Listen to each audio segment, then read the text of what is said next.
રાજ્યમાં વરસાદ અંગે હવામાન વિભાગે આગાહી કરી છે, જે મુજબ રાજ્યમાં વરસાદનું જોર ઘટશે અને છૂટોછવાયો વરસાદ પડી શકે છે।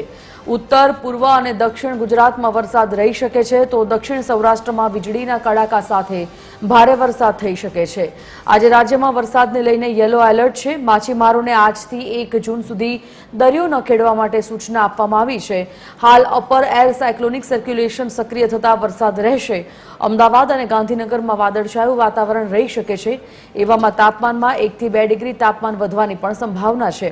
અમદાવાદમાં તાપમાન 39 ડિગ્રી રહેવાની શક્યતા।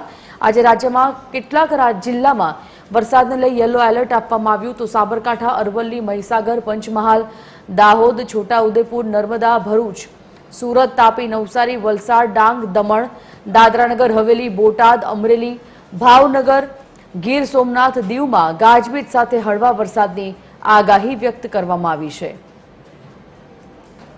अगले दिन जो 7 दिन है, इसमें जो वेदर रहेगा लाइट टू मॉडरेट रेन रहेगा आइसोलेटेड जगह में।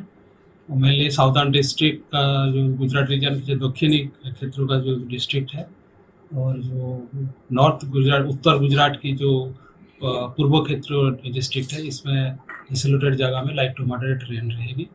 और जो सौराष्ट्र कच्छ की भी साउदर्न डिस्ट्रिक्ट जो डिस्ट्रिक्ट है, उसमें लाइट टू मॉडरेट रेन रहेगी थंडर शावर के साथ। और आज का जो फोरकास्ट है, आज इसमें light rain with thunder strong with wind speed 30 to 40 kilometre प्रति घंटा में दिया गया है। इसमें आपका लाइटनिंग का होने का भी संभावना है।